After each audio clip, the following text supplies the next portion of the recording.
The morning of Olivia Hartwell's wedding arrived with a particular cruelty of being extraordinarily beautiful. The September sky above Surrey was the shade of blue that painters chase for entire careers and almost never catch, a lucid, open, generous blue that made everything beneath it look somehow chosen.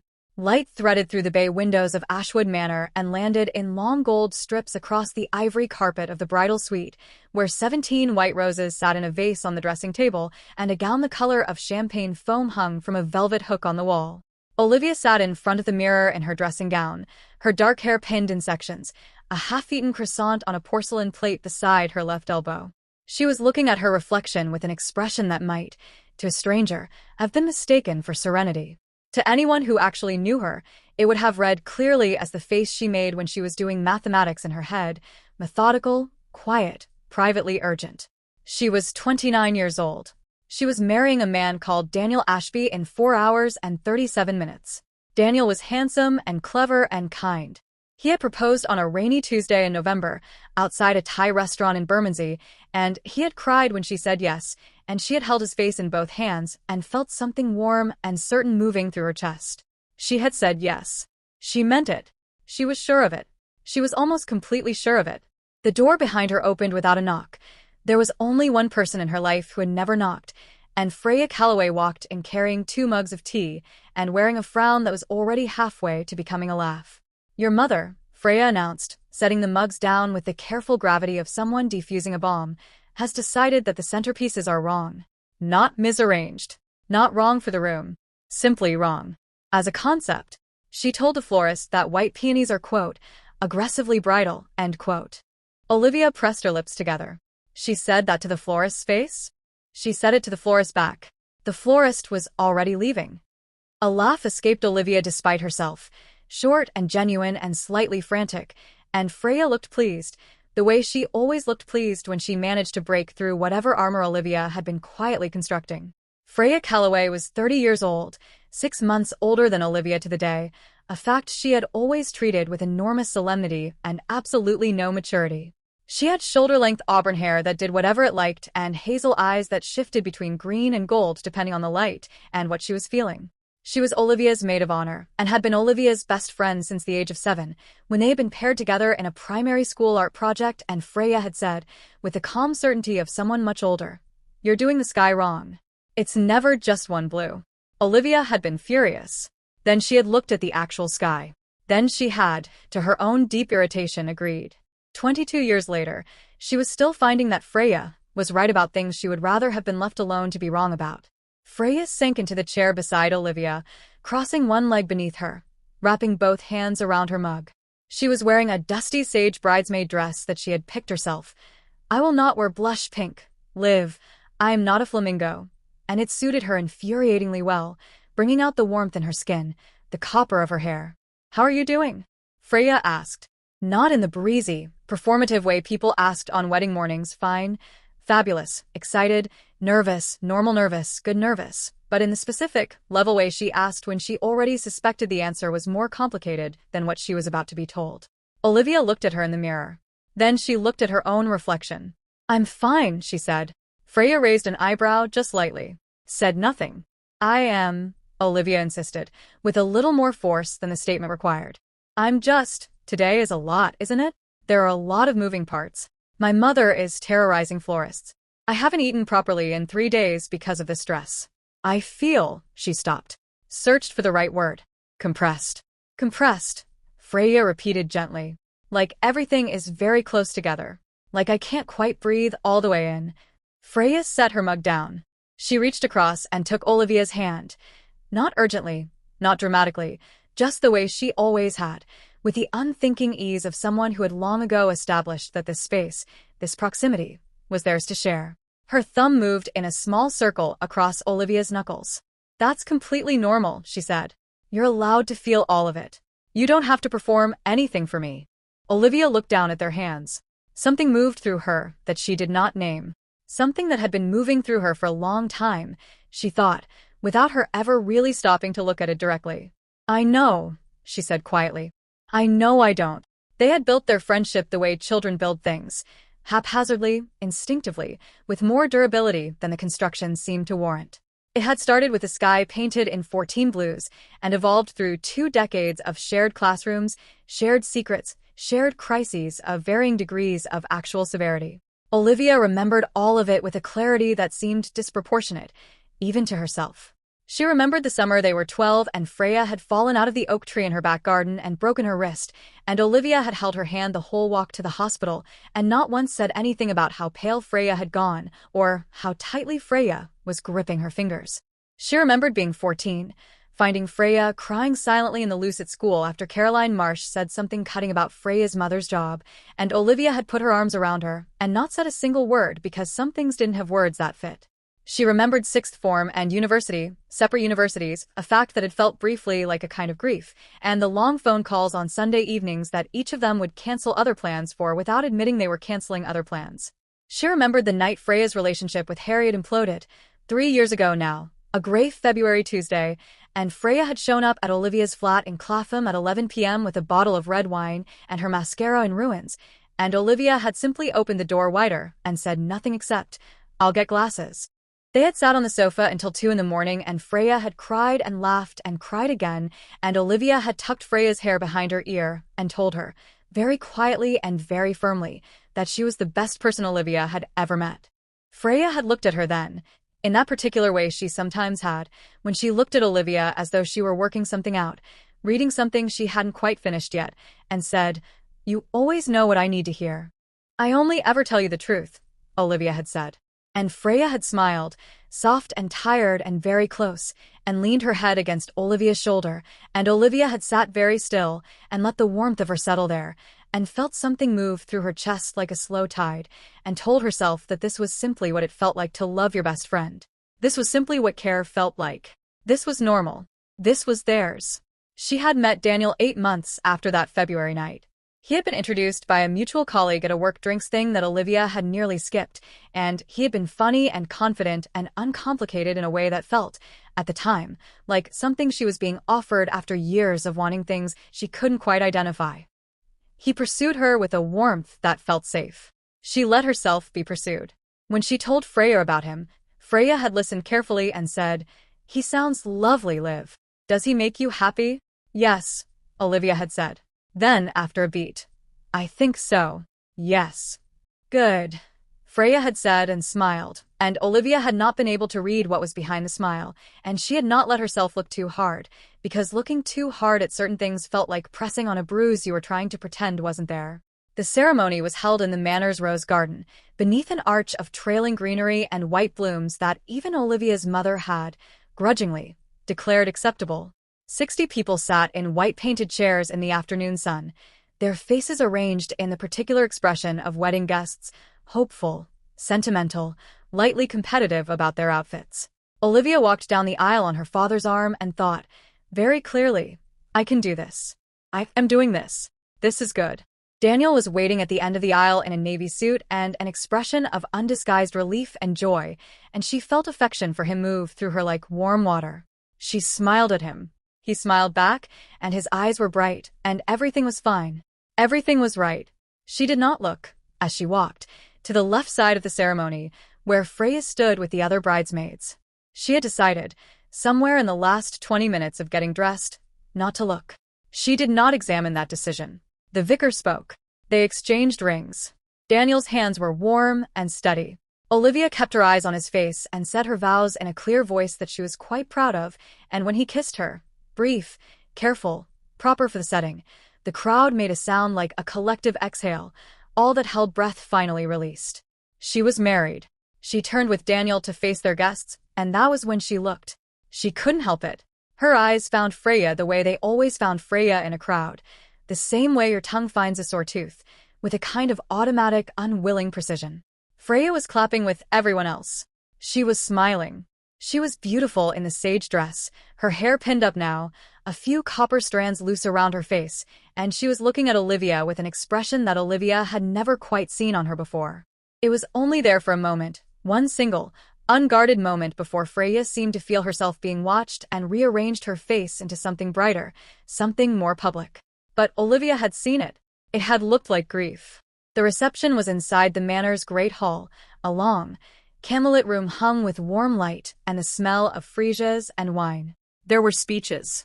Daniel's best man, a broad Scotsman called Alec, told a story about Daniel in Prague that made everyone laugh harder than was quite elegant. Olivia's sister Imogen gave a speech that was almost entirely about how disorganized Olivia had been as a child, delivered with the affectionate menace of a sibling who has waited 26 years for a legitimate public platform. Freya's speech was last. She stood with a glass of champagne and a sheet of paper that she conspicuously did not look at, and she spoke without notes, without performance, in the clear, honest voice that Olivia had known her whole adult life. She spoke about Olivia, about her stubbornness and her loyalty and her laughing at her own jokes before she'd finished telling them, about the 14 blues in the sky, and how Olivia had looked at the sky and agreed, and then gone home and repainted the whole canvas from scratch rather than simply correct the offending passage. She always does things properly, Freya said, and her voice was steady and warm. She always has.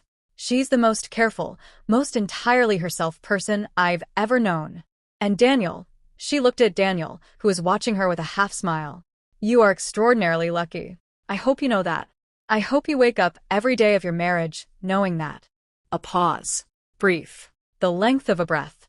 Olivia, Freya said, and now she was looking at Olivia, and her voice was the same, steady and warm, but there was something in it that sat differently, something that Olivia felt move through her chest like a key turning in a lock.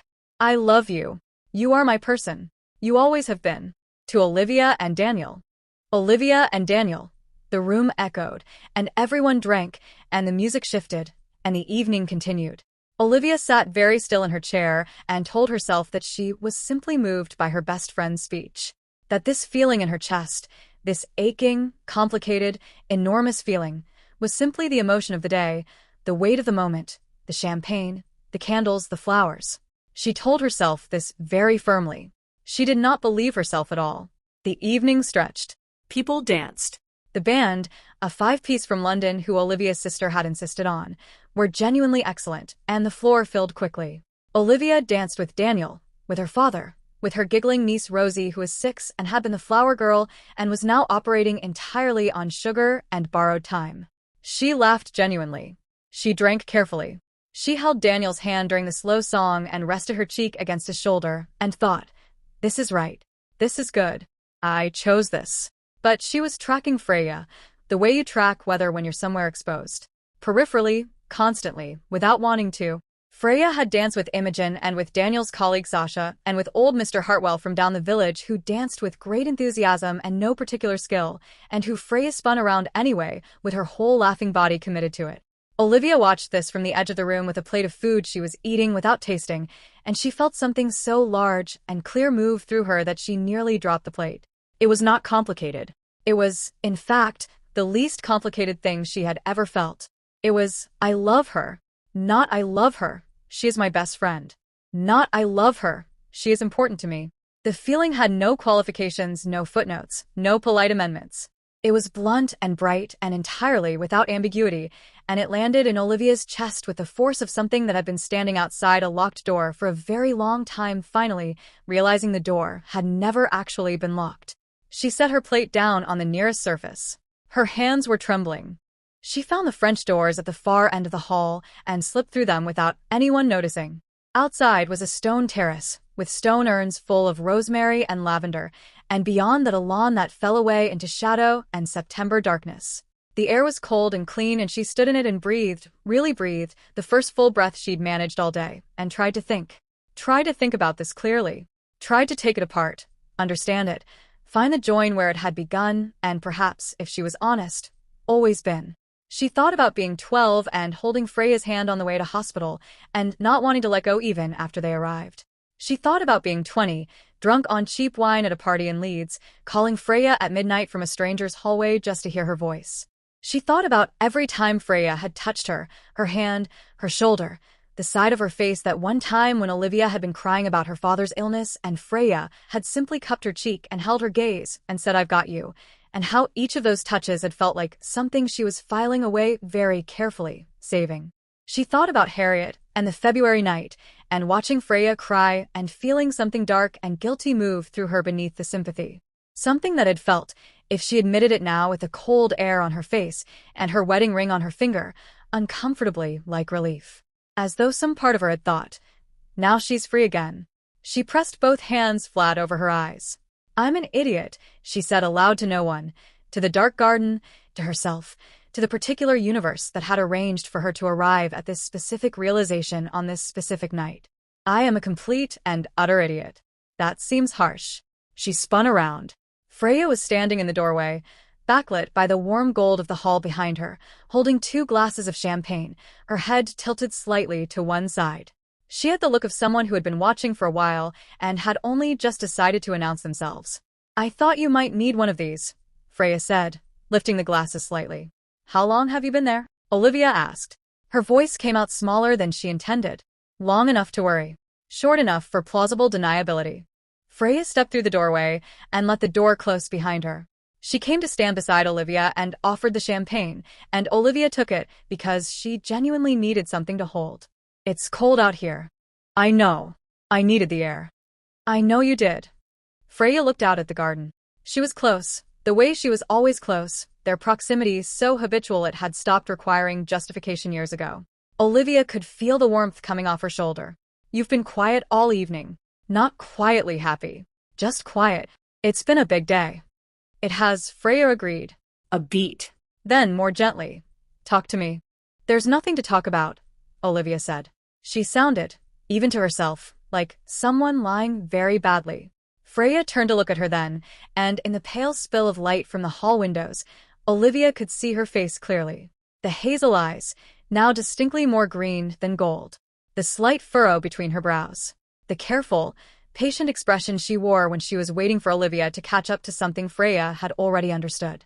Liv, she said quietly. Just her name. Just that. And Olivia thought, oh, she knows. She's known for longer than I have. Of course she has. She was always smarter about the sky. The silence between them lasted a long moment. Not an uncomfortable silence.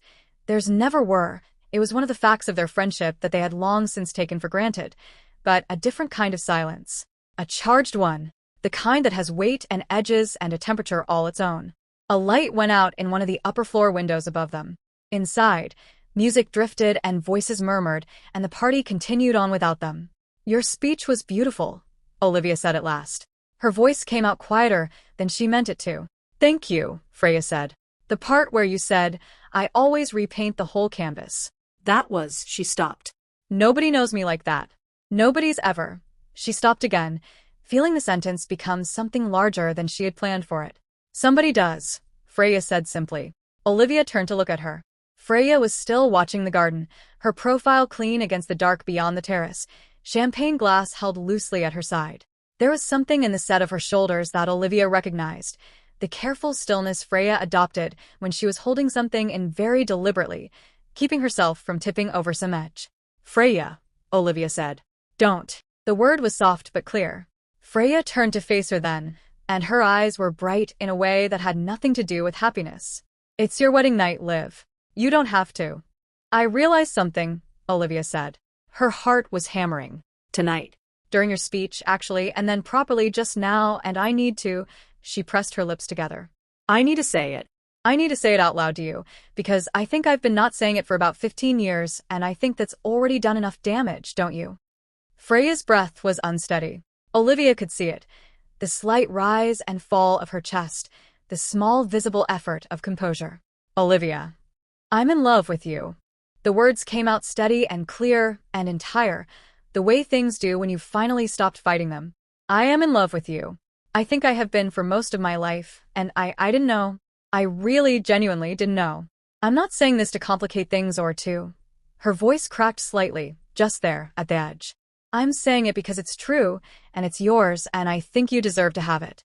The silence after this was very still. Then Freya made a sound. It was small and involuntary, and it might, in another context, have been a laugh. But it wasn't. It was the sound of something giving way.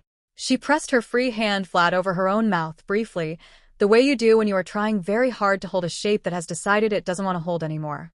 I know, she said, from behind her hand. Then she lowered it. I know. And a breath. I have loved you since I was 7 years old, Olivia. Since a Tuesday afternoon in art class. I have loved you in every single form you've ever taken. I loved you when you were 15 and furious about everything. I loved you when you were 23 and certain you were going to move to Edinburgh, and I convinced myself I was being ridiculous because you were obviously straight and I was obviously. She stopped. Her jaw tightened briefly. I made myself very small about it. For a long time. Olivia felt something open up in her chest. Enormous and aching and shot through with a grief she couldn't entirely name yet. And then you met Daniel, Freya continued. Her voice was quiet and even and careful, the way she spoke when she was being very honest about something that cost her. And he's good, Liv. He is genuinely good. And I thought, this is it. This is what it looks like when she's actually fully happy. And maybe what I feel is just too much. Too close.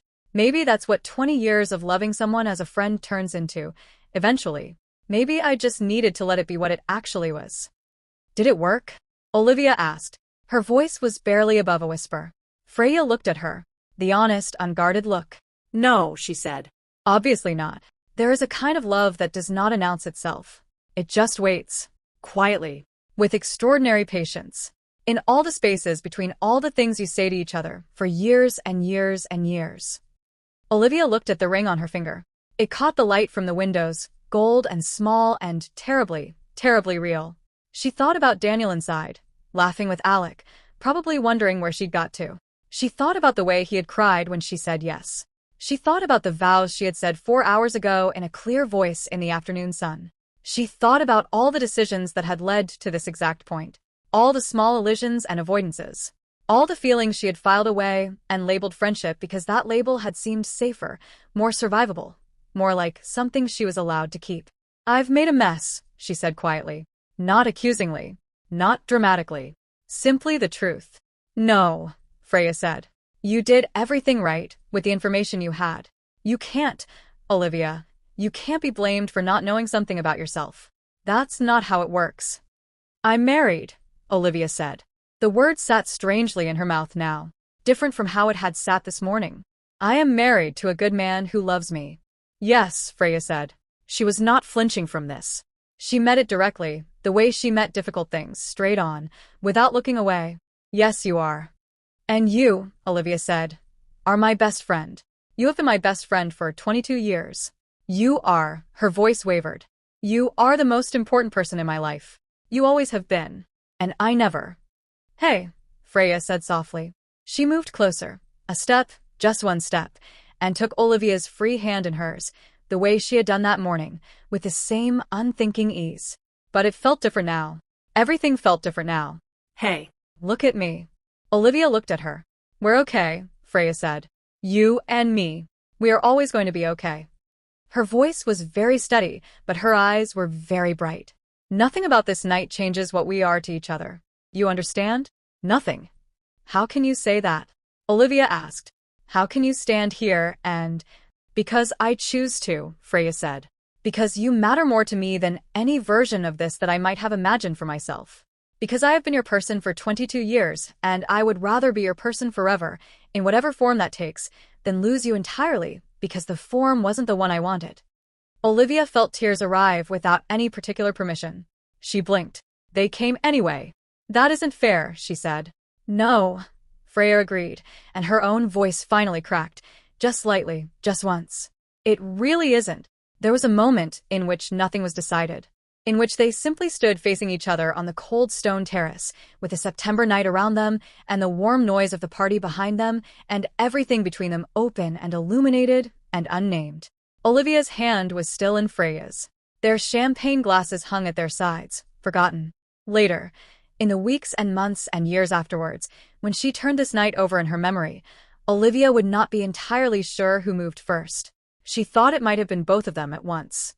She thought it might have been the only genuine inevitability that either of them had ever been part of. Freya's free hand came up and touched her face. Just cupped it, the way she had done once before, on a crying night in Clapham, gentle and certain, and Olivia felt it move through her like the first warm day in a long winter. Her whole body seemed to lean toward it, the way plants lean toward light without any instruction, simply because light is what they're made for. I need you to know something, Freya said. Her voice was very low. Her thumb traced the line of Olivia's cheekbone. Whatever happens after tonight, whatever you decide, whatever you do or don't do, I need you to know that being loved by you, even in the way you've loved me, imperfect and confused and slightly oblivious, a tiny, tearful laugh, has been the best thing in my life. You are the best thing in my life.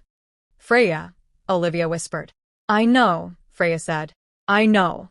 I just needed you to know.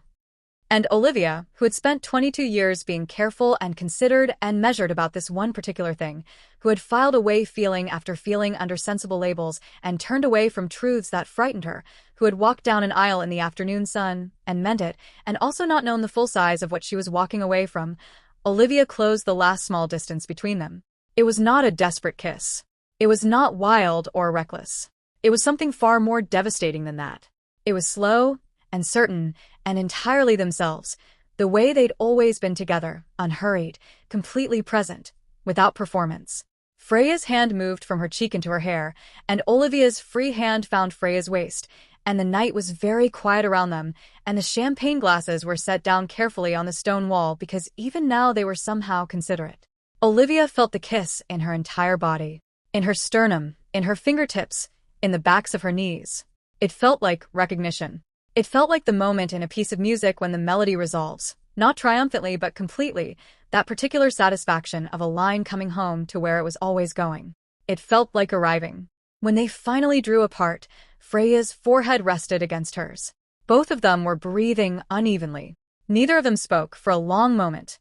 Well, Freya said at last, and her voice was rough and quiet and she was crying, silently, in the way she cried when she was trying very hard not to.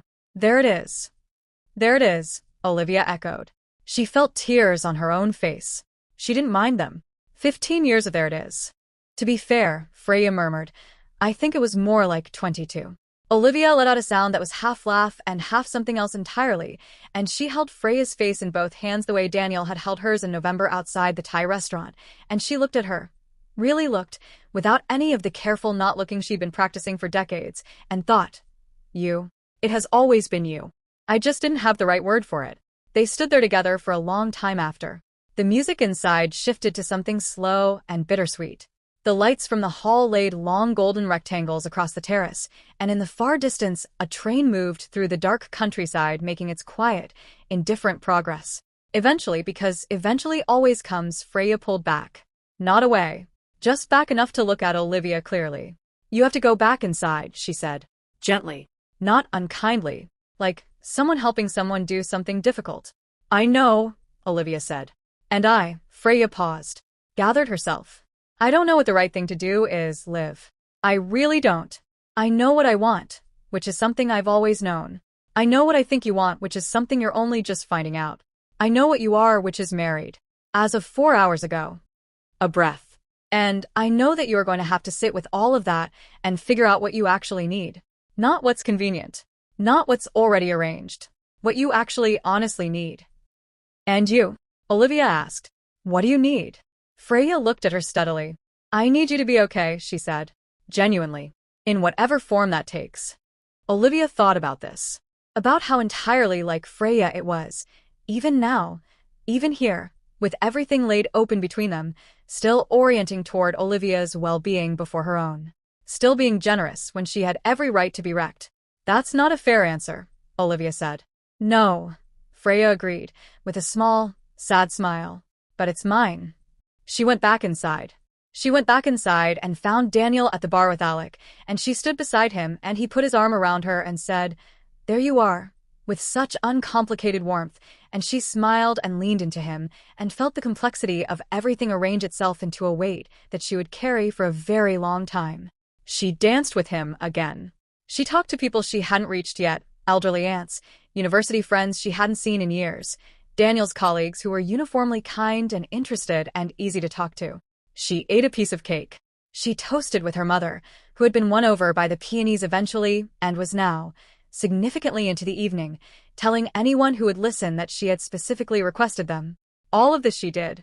And across the room, in the peripheral vision, she had always used to track Freya. She saw Freya laughing with Imogen and accepting a piece of cake from Rosie with theatrical delight and dancing one last time with Mr. Hartwell, who looked extremely pleased with himself about it. And if Freya's eyes were a little bright from more than champagne, and if there was something careful in the way she held herself, it was not visible to anyone who didn't know precisely what to look for. Olivia knew precisely what to look for. At midnight, when the band played their final song and the remaining guests made their warm, reluctant movements toward taxis and hired cars and one ambitious family toward the train station, Olivia found herself in the entrance hall with her shoes in one hand and her bouquet in the other, watching people go. Freya came up beside her. They stood shoulder to shoulder, the way they always stood, and watched the last guests spill out into the night. It was a beautiful wedding, Freya said. It was, Olivia agreed. A small silence.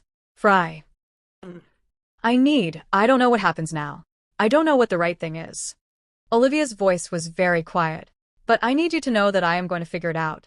I am not going to pretend tonight didn't happen, and I am not going to let you be the person who holds something true and enormous alone because I was too frightened to face it. Okay. Freya turned to look at her. Her eyes were steady and exhausted and full of something that had been in them for 22 years and could not be mistaken for anything other than exactly what it was. Okay, she said. I mean it. I know you do. A small pause. You always do. Olivia took Freya's hand, held it briefly, tightly, the way she had on the walk to hospital when they were 12, the way she had in every cold corridor and difficult room and late-night crisis that had made up the architecture of everything they were to each other. Good night, she said. Good night, Liv, Freya said softly. And then Daniel appeared at the top of the stairs with his jacket off and his tie loosened and the uncomplicated warmth of a man who loved his wife and was ready to sleep, and Olivia let go of Freya's hand and went to meet him, and the night closed over all of them in its ordinary, indifferent way. 6 months later, on a wet Tuesday morning in March, Olivia Hartwell sat in a cafe in Battersea with 2 cups of tea and a look on her face that Freya Calloway, arriving 12 minutes late with rain in her hair and a scarf she'd clearly grabbed without thinking, would have recognized immediately. It was the face she made when she was doing mathematics in her head. The 6 months had not been without their devastations. There had been, between September and March, a very difficult conversation with Daniel. Several very difficult conversations, in fact, conducted with the care and seriousness they both deserved. Daniel was not a man who broke dramatically. He sat across from her in their kitchen on a Sunday morning and listened as she said the things she needed to say, and his face moved through several different expressions. And then he said, very quietly, I wondered. I think part of me always wondered. He had been kind and she had been honest, and both of them had cried, and neither of them had been cruel, and it was one of the hardest things Olivia had ever done and also, undeniably, something that needed to be done.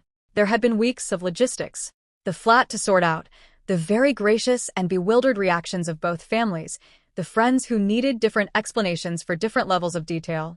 There had been bad days and very bad days, and a handful of days so quiet and gray and long that Olivia had wondered if she'd simply swapped one form of not knowing for another. She had not spoken to Freya about what the 6 months meant. Not directly. Not yet.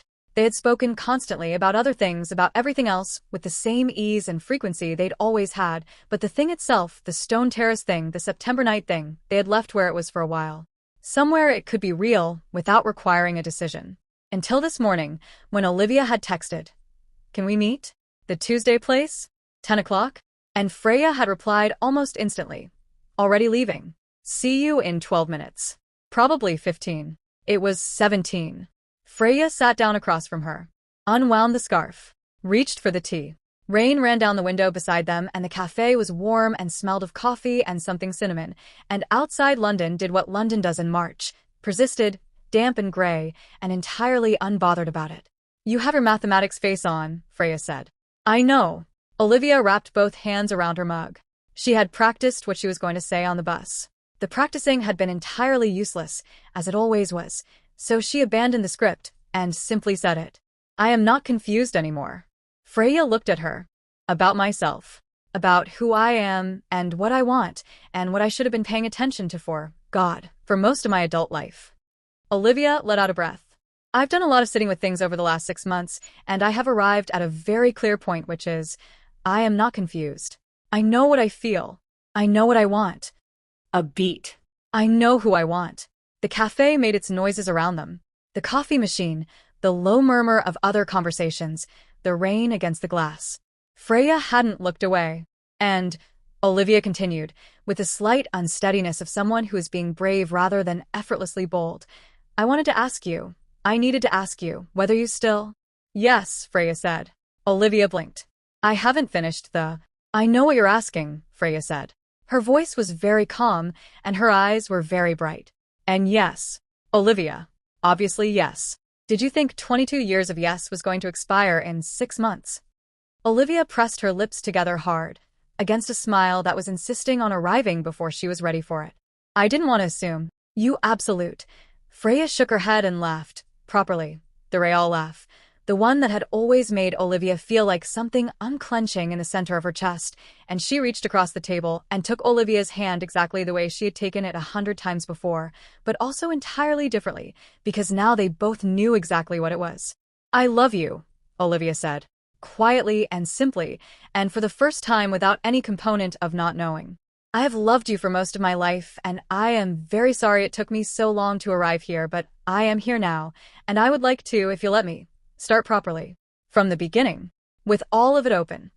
Freya looked at her across the table in the wet Tuesday light, rain on the window, tea between them, her hair still slightly damp, and smiled the smile that had been there since Olivia was 7 years old and had repainted a canvas from scratch rather than admit the sky could be more than one blue.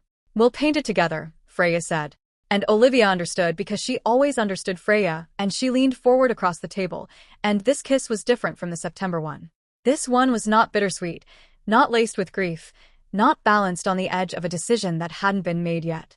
This one was warm and unhurried and tasted faintly of tea, and it happened in broad daylight in a busy cafe in Battersea on a rainy Tuesday in March, and no one around them looked twice because love, in whatever form it takes, is the least surprising thing in the world to those who happen to be standing near it.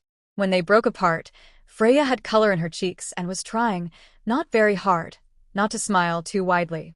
I have to tell you, she said, I have been waiting quite literally 22 years for that. I know, Olivia said. I'm sorry it took me so long.